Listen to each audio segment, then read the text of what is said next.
next component location we want to talk about is the expansion tank. And this one gets a little bit tricky.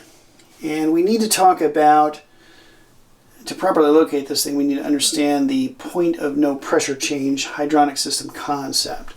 So I want to draw a little schematic up here and kind of zero in on what that's all about. The point of no pressure change, PONPC, right, essentially breaks down to this. If I've got a loop and a pump like this, and it's a sealed up and closed loop, and notice I've got no makeup water on there, point of no pressure change law says that wherever I connect in the expansion tank, that is the point of no pressure change hydraulically in the system. Essentially that tank puts that pressure on lockdown. Now that's on lockdown with respect to the pump being able to change the pressure there. I'm not saying it puts it on lockdown as temperatures rise or fall and we have expansion, okay? This is a hydraulic thing. So what does that mean? Well, let's say I put a couple of gauges here. So I've got this pump pumping in this direction, and let's say I hook my expansion tank in here. All right. Well, let's say that each one of these gauges was sitting at 10 pounds, and let's say that this pump was able to generate 10 pounds. Point of no pressure change law says wherever that tank is hooked in, this pressure cannot be changed by the pump. So that's kind of interesting because it seems to contradict what we know from common sense. And common sense tells us this: if I have 10 pounds of the suction, then I would take my 10 pounds that my pump generates and I would add it to this gauge. So if this was 10, then this would be 20. But I've got this point of no pressure change law that's saying that pressure gets put on lockdown. So we've got a bit of a contradiction here from what we know typically looking at pumps, common sense, versus this point of no pressure change law.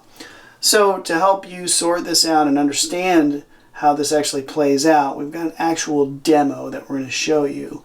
And so we'll break to that now. Okay, so basically what we've got is the schematic that I drew up on the board just a second ago. Here actually in a live working demo. Now let me just break down what's going on here so everything's clear. I've got a pump down here and it's pumping in this direction. Alright. I've got a gauge on the suction and a gauge on the discharge. I have the ability, here's my expansion tank, I have the ability with this pipe here to connect it into either the suction side or the discharge side of the pump. So I can orient my expansion tank on either one and see how this is going to play out for us.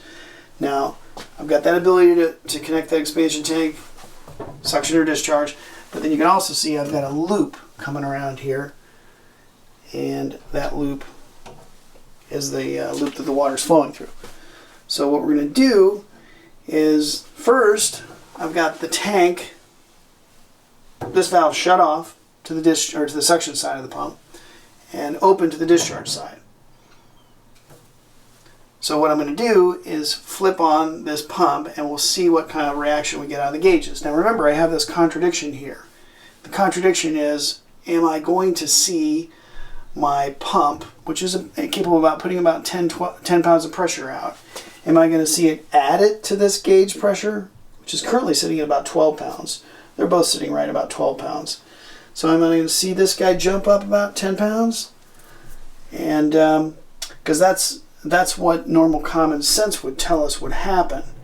But point of no pressure change says this gauge would be on lockdown. So we're trying to figure out which one of these is going to win out, common sense or point of no pressure change.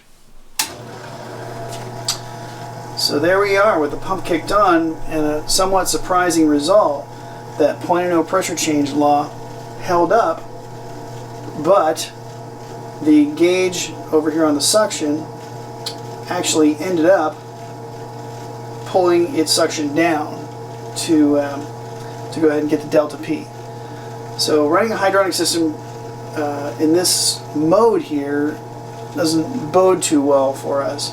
When we have no pressure on the suction of the pump will cavitate, and when air vents get opened up out in the system, will tend to pull air into the system, and that's a huge problem. So let's look at the preferred orientation for an expansion tank, which would be located or connected to the suction side of the pump. So I'm going to go ahead and, so now my tank's here on this gauge, and we'd expect to see this gauge not move and this one jump up 10 pounds. So here's that. And you can see that gauge held pretty steady, and the pressure that the pump produced was added at the discharge gauge.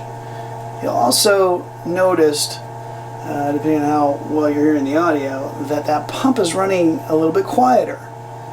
And the reason for that is that it's no longer cavitating.